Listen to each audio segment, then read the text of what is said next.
मैं चंदन कुमार दरोगा स्पेशल में आपका स्वागत है। मेरे एक और नए वीडियो के साथ आज मैं शेर शाह सूरी और हुमायूं के बीच जो युद्ध हुआ था चौसा में 25 जून 1539 को, उसका जो स्थल है वो मैं आपको लाइव दिखा रहा हूँ।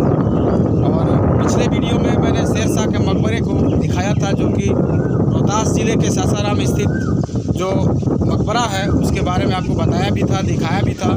और आज मैं वो निर्णायक युद्ध के जो स्थान है जहाँ पर युद्ध हुआ था हुमायूं और शेर शाह के बीच, उसको मैं दिखा रहा हूँ और उसके बारे में कुछ रोचक जानकारियाँ हैं। और जो स्थल है तो आप जो है कि फ़िलहाल ये देखिए, जो शेर शाह सूरी और नसरुद्दीन हुमायूं को लेकर के जो युद्ध हुआ था उसको लेकर के ये पत्थर पे उत्कीर्णित किया गया है। उस युद्ध के बारे में पूरी जानकारी दी गई है कि कैसे कैसे युद्ध हुआ था। यहाँ से गंगा नदी बहुत दूर नहीं है। गंगा नदी यहाँ से करीब करीब 500 मीटर की दूरी पर है। और इस गंगा नदी का जो जिक्र है इतिहास में कहीं कहीं दिया हुआ है। आप यहाँ देख सकते हैं कि नसरुद्दीन हुमायूं शेर शाह का एक चित्र जो है दीवार पर उत्कीर्णित किया गया है। आप यहाँ देख सकते हैं ये नसरुद्दीन हुमायूं का जो चित्र है ये बनाया गया है। और ये जो है शेर शाह सूरी का चित्र है जो यहाँ पर आप देख सकते हैं। और ये वो निज़ाम भिश्ती है, इसके बारे में मैं आपको बता रहा हूँ। ये निज़ाम शाह भिश्ती का चित्र है, पत्थर पर जिसे उत्कीर्णित किया गया है। और ये शेर शाह और हुमायूं के बीच के युद्ध को एक छोटे से बाउंड्री के भीतर बंद कर दिया गया है। एक को कहा जाए तो एक छोटा सा गार्डन बनाया गया है, छोटे छोटे पौधे लगाए गए हैं और इतने ही क्षेत्र में उस युद्ध स्थल को बंद करके रखा गया है। मतलब ज़्यादा दूर तक नहीं है। यूँ कह सकते हैं कि सरकारी उदासीनता या सरकारी अधिकारियों का जो उदासीनता है, जिस वक्त ये युद्ध हुआ होगा या हुआ था तो इतने क्षेत्रों में तो नहीं हुआ होगा।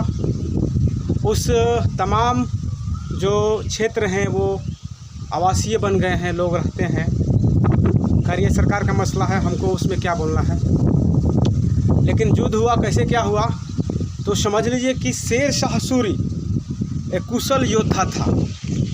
और 1531 ईस्वी में देवरा का युद्ध जब नसरुद्दीन हुमायूं जीत गया तो वो शेर शाह सूरी को हराने के लिए यहीं बक्सर ज़िले में चौसा में अपना डेरा डाला। चूँकि शेर शाह एक कुशल योद्धा था तो वो मुग़ल सेना जो कि विशाल सेना थी उसको शेर शाह सूरी के लिए आसान नहीं थी कि शेर शाह सूरी मुग़ल की इतनी बड़ी सेना को हरा सके।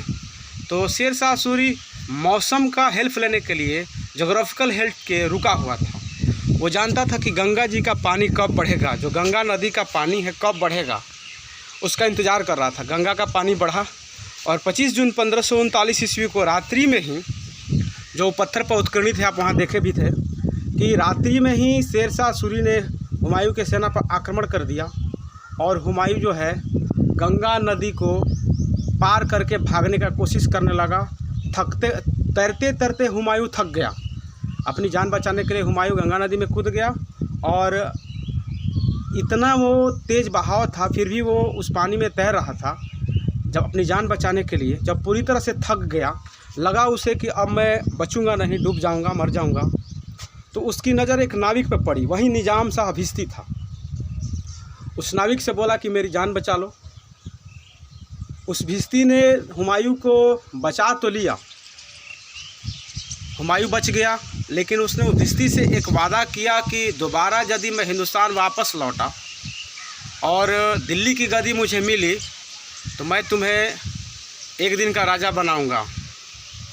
और ऐसा हुआ भी। चूँकि 1556 ईस्वी में शेर शाह के वंशज जो थे, सूरी शासक सिकंदर जो थे पंजाब के शासक, उस वक्त पंजाब में राज कर रहे थे। और उसी समय हुमायूं ने पंजाब के उस शासक को हराया, आक्रमण किया 1556 ईस्वी में, और दिल्ली की गद्दी को पुनः प्राप्त किया। और वही निज़ाम शाह भिश्ती को, जो उसकी जान बचाए थे हुमायूं की, दिल्ली बुलाया और एक दिन का राजा बनाया।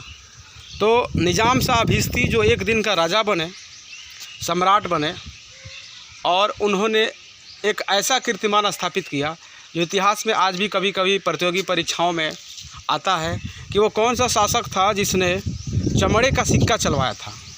तो वही निज़ाम शाह भिश्ती थे जिन्होंने चमड़े का सिक्का चलवाया था। और इस युद्ध के बाद सिंध भाग गए, नसरुद्दीन हुमायूं सिंध भाग गए चौसा युद्ध के बाद, और 1556 में वापस लौटे थे। तो निज़ाम शाह भिश्ती को दिल्ली का सम्राट बनाया था। यही कहानी है चौसा के युद्ध की, और यही क्षेत्र है चौसा का युद्ध का, जिसे हम लोग लड़ाई के मैदान से जानते हैं। ये आप देख सकते हैं यहाँ पे, ये इतने सीमित क्षेत्रों में इसको बंद करके रखा गया है। ऐसे टूरिस्ट वगैरह जो भी हैं आने वाले, जिनको उत्सुकता है चौसा की लड़ाई को देखने की, वो यहाँ ज़रूर आते हैं। तो आज के लिए बस इतना ही दोस्तों। मेरा ये वीडियो कैसा लगा आपको, और अच्छा लगे तो इसको लाइक कीजिए, सब्सक्राइब कीजिए। फिर मिलते हैं अगले एक नए वीडियो के साथ। तब तक जय हिंद, जय भारत।